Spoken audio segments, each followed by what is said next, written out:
All right, so we're back. We're gonna do some more of these Doc Talk podcast, and it's always good to have you on and talk musculoskeletal conditions. Today we're gonna talk more about the elbow and medial and lateral epicondylitis. But it's been a while since you've been on, so let's just get a quick background, of your history and getting into sports medicine, and we'll go from there. Thank you for the invitation, and this is a great opportunity to review some topics and uh, learn about common injuries, and especially in this case, the elbow. Now, a little bit of background is just I do the um, orthopedic non-surgical side, so I don't cut anyone open. Mine is diagnosis, prevention, and treatment of musculoskeletal injuries. And the reason I'm here is like everyone else.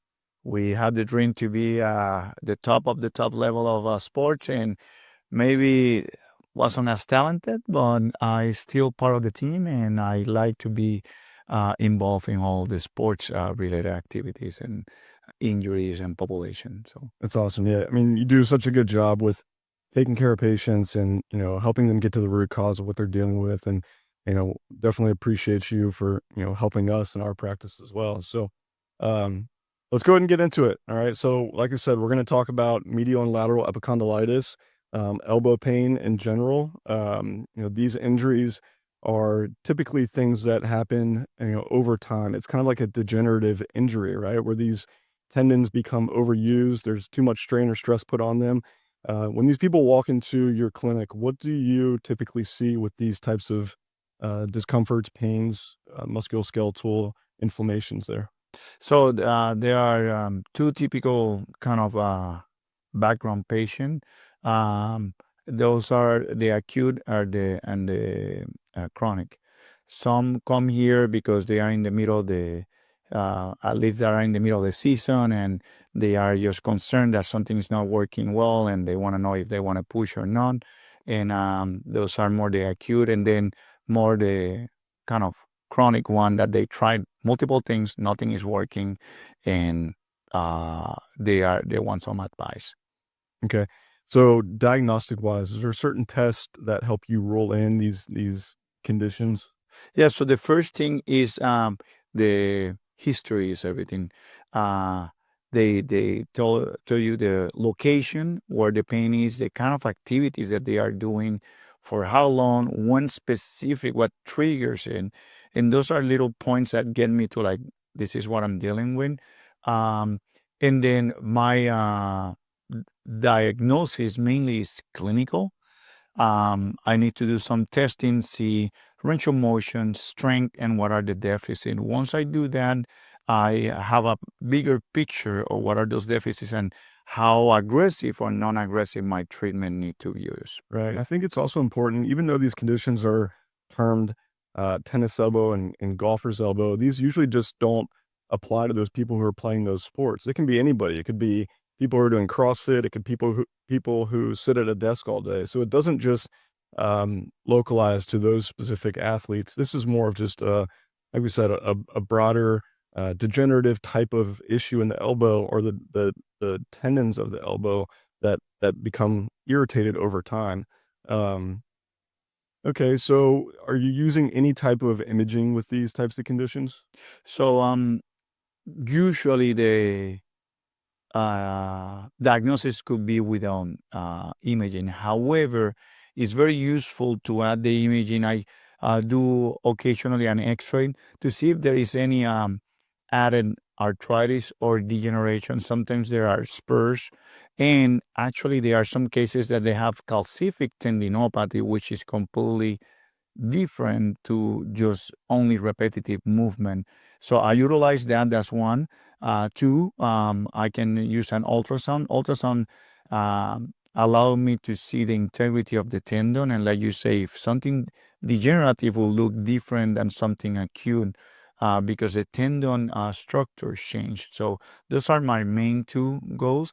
When everything felt like I'm already actively treating the patient, that's when I go move forward with an MRI to see if there is anything missing or if we can add to the level of severity and prognosis. Okay. So once you do your diagnostic, your imaging, your orthopedic test, what are your treatment options? What do you find are the best things that help get these kind of conditions under control? So basically, I divided my A, B, C, D. I usually my A is some anti-inflammatories, some exercises, and some sort of immobilization. There are some braces. There is a tennis elbow brace that can be used. There is a wrist brace that can be used. But basically, this is more education about how to use the muscles in the elbow. In theory, this is done because of use out of neutral the elbow in a repetitive way. So I teach them the clients just to use, for example, simple as opening a door instead of doing like this or doing like this or um, pulling a purse, just doing more straight. That education help. Then if nothing if A doesn't work, and then I move to B that is a little bit more aggressive, is maybe an injection. Steroid injection are mainly a patch, not a treatment, but some of the patients just get better with that. Or do my physical therapy or chiropractor treatment to add modalities as dry needling, cupping, and so on. So another, big thing that's come about in the treatment world for these, tendinopathies is biologics and PRP. Is that an option for these? So usually I like to prove that is with an MRI the severity of the problem, and this is when things go A or B. You were talking, and I want to make that distinction of what is tendinitis and what is tendinosis. And tendinitis is just a normal tendon, just stretch, and it inflame. It will revert.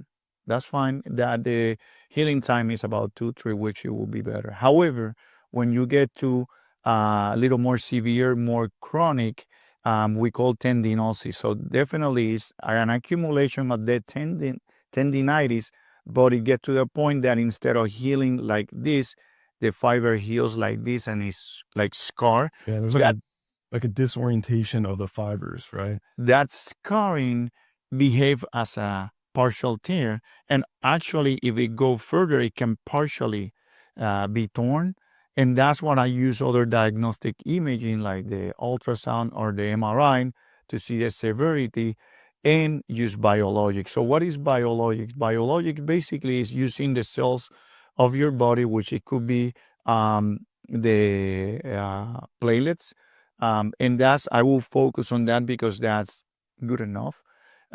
It's called PRP, platelet rich plasma. So basically, I draw your blood, I spin it and concentrate the platelets. I inject it on the affected tendon that have some tendinosis. My goal is to help with inflammation and pain and regeneration of the fibers or the structure in a more normal way. That takes some time to heal, and then I have to do some modification activities. But it have been so good that actually I barely see patient going to surgery. I'm telling you about 99 or above percent good prognosis with this. There are added treatment options that are in the biologic umbrella, which is also shockwave therapy, and that's you're the guru of that. Yeah, so as you've gotten good results with PRP, once again, it's like a reboot of the system. You're using your own tissue to create healing there.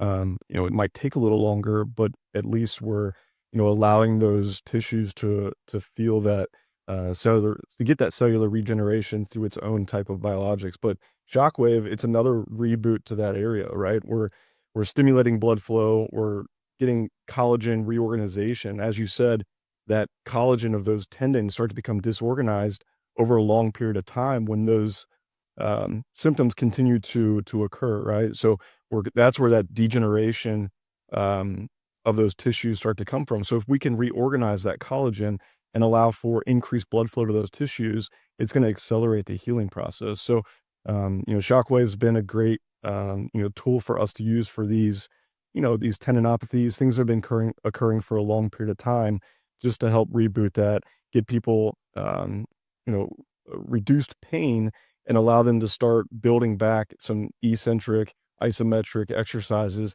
to help strengthen that tissue. Because overall, that's the best way that I've found is if people are dealing with this for a long period of time, how can we get that area stronger? How can we maximize and reduce tissue irritability through strengthening, through modality work, stuff like that. So one of the things that I find out, because now the question is, when is one treatment versus other? Population is there is a variety of population there. Not everyone want a needle on their elbow, so I'm not gonna force anyone to get a needle. So you try one procedure or the other, and then depend. None of the procedure is perfect, but it's an adjuvant to the treatment option, and you go one route and you get better. That work for you, or if you are willing to do the needle part, I'm more than happy to do that. Yeah, and like you said, I like that you said that the cortisone injection is kind of like a patch Yep. for that area. It's not going to get to the root cause. It's going to reduce pain. It might weaken some of the tendon over time, but at least we're getting that person some comfort. And as long as they know, like, this is a patch, right? We're just patching this. We still need to make sure that we're working on the strengthening, the rebuilding, reducing tissue irritability through building strength. I think that's exactly what you were saying. It was just a patch. So, I'm glad you brought that up. Um, let's like I said, my biggest thing when I'm working with patients is how can we strengthen that area. So we use isometric training. Grip strength plays a big key in this too. Like, how can we get the grip stronger?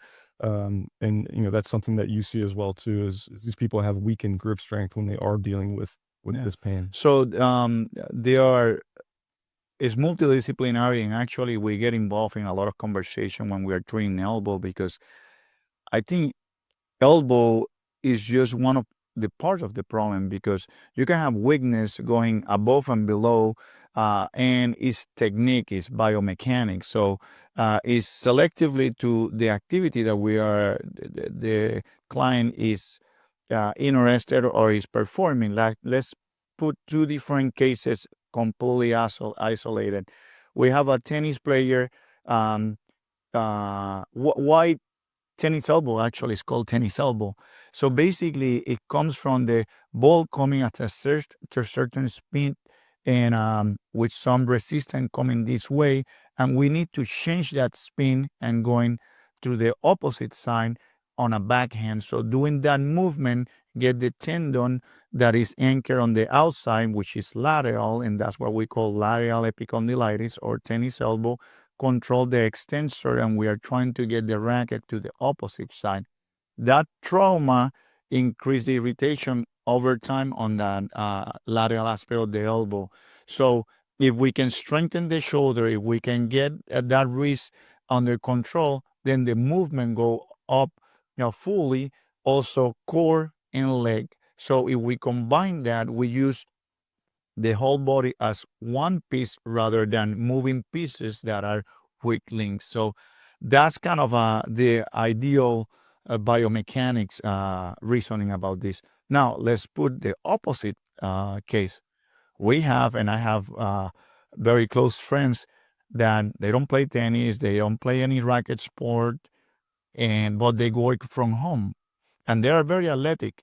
And I realized that their workstation is not appropriate. They don't have the good ergonomics, and they work from home. They are sitting with the mouse there, with the computer like this or like this, and all they are doing things that doesn't involve getting the mechanics on neutral, and it's as painful as any tennis elbow that play tennis or golfer elbows that play golf. Um, Another one that I found very um, interesting are weightlifters, which we all go and lift weights, and we know how to lift weights, but every time you are pulling overweight, um, a dumbbell, you are kind of bending your wrist in one way or the other, and that will cause tendon on the inside, which is the flexor that caused the golfer's elbow, or on the outside, that is the tennis elbow, and it's the same pattern, one extreme or the other. And I love that you mentioned that, like, this isn't just an elbow issue, it's a biomechanical issue, right? So, essentially the elbow becomes a victim of poor biomechanics elsewhere. So if we're looking at an athlete, somebody who has reduced core control, puts an emphasis on, you know, eh, basically we're not being able to transmit energy from the core to the shoulder to the elbow to the wrist. So now the elbow tries to take over of that lack of transfer of energy. Now it has to work extra hard to try to produce energy when it doesn't have the energy being transferred from the core. Same thing with the shoulder. If we have reduced range of motion in the shoulder, if the scapula isn't working appropriately on the like scapulothoracic junction there, it's going to put a more emphasis on elbow stress, right? So, like we said again, like there are two, um, you know, clinical symptoms of the elbow pain, acute or chronic. And I think that we see more of these chronic issues coming from people that aren't using their biomechanics the correct way. Um, so, I mean, all good stuff. I think that when it comes down to how do we help people with these conditions, we educate them on proper strengthening, maintaining activity, building back the tissue stronger, not necessarily resting it, but, you know, providing some emphasis of strength training, using some biologics, using modalities to help with those things and to help recover quicker. But I think the main goal here is like, let's get them stronger. Let's understand the biomechanics and make sure they're moving appropriately. Definitely. The neutral, always I say neutral wrist, that will help for opening door, car, when you are cooking. There are very simple things, and then translate that to a sports is even bigger, and it's all on the technique. What does your return to sport look like for this? So that's a good question, and usually it's depending on the severity. Okay, we try like my AB first. I will never try biologics as a PRP in season because I have to shut down the a lead. However, that's the room for shockwave therapy because we can start working with that through the season. But all depend on the severity. Let's put it that way. Okay. Well, man, I really appreciate you coming in here. I think we're going to be doing a lot more of these, just, conditions as a whole. It's good to get an understanding of, how we can co-manage these patients and, and what we can provide for them. And I think just education in a whole is a good thing for these people. Thank you for the invitation. No problem. Okay.